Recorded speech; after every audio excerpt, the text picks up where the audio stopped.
Honourable minister Shri Nitin Gadkari ji के मार्गदर्शन में national highway authority of India Delhi की ट्रैफिक समस्या को सॉल्व करने के लिए और दिल्ली में गाड़ियों से होने वाले प्रदूषण की समस्या को कम करने के लिए दिल्ली का थर्ड रिंग रोड बना रही है, जिसका कंस्ट्रक्शन लगभग 95% कंप्लीट है। और इस रोड को जाना जाएगा UER 2 के नाम से, अर्बन एक्सटेंशन 2 रोड के नाम से। और बहुत ही जल्दी इसका इनॉग्रेशन होने की भी संभावना है।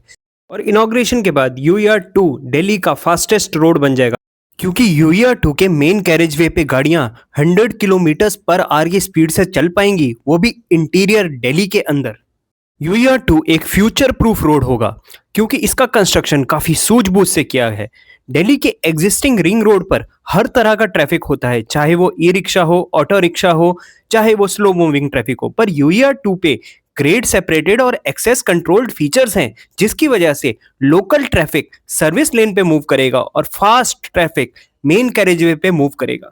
UER 2 की मदद से दिल्ली के नॉर्थ बॉर्डर, जिसे कुंडली सोनीपत बॉर्डर भी कहा जाता है, वहां से दिल्ली एयरपोर्ट IGI एयरपोर्ट तक पहुंचना पॉसिबल हो पाएगा केवल 20 मिनट में।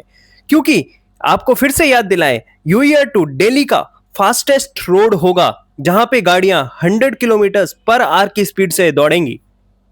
UER 2 के ऑपरेशनल होने के बाद एयरपोर्ट से 20 से 30 मिनट के ट्रेवल टाइम पे होने की वजह से नॉर्थ दिल्ली के आसपास के एरिया में रियल एस्टेट यानी प्रॉपर्टी मार्केट में एक बहुत बड़ी क्रांति आएगी। और यह क्रांति शुरू होगी नरेला सब सिटी और सोनीपत कुंडली एरिया से। जिस तरीके से एयरपोर्ट के पास होने की वजह से साउथ दिल्ली और गुड़गांव के एरिया ने तरक्की करी, वही ग्रोथ स्टोरी रिपीट होने वाली है UER 2 के ऑपरेशनल होने के बाद नॉर्थ दिल्ली और उसके आसपास के एरिया जैसे सोनीपत कुंडली में। और खासकर सोनीपत शहर को इसका सबसे ज्यादा फायदा होगा, क्योंकि सोनीपत पहले से बसा हुआ शहर है। सोनीपत शहर दिल्ली रीजन में काफी सारे अमीर लोगों और रईस लोगों की पहली पसंद बन सकता है, क्योंकि ये एयरपोर्ट के काफी पास हो जाएगा।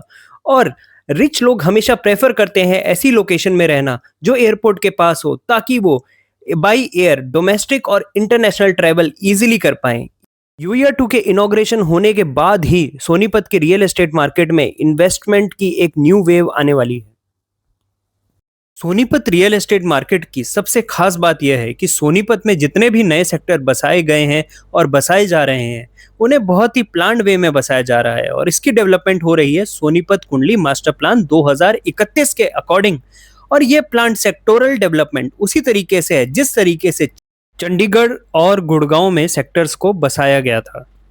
इन्हीं सब बेनिफिट्स और UER 2 की कनेक्टिविटी होने की वजह से दिल्ली गुड़गांव के काफी सारे लोग सोनीपत के सेक्टर्स में आलीशान बंगला, कोठी, मकान बनाकर रहना पसंद करेंगे। और आज भी सोनीपत में जमीन काफी अफोर्डेबल प्राइसेस पे अवेलेबल है।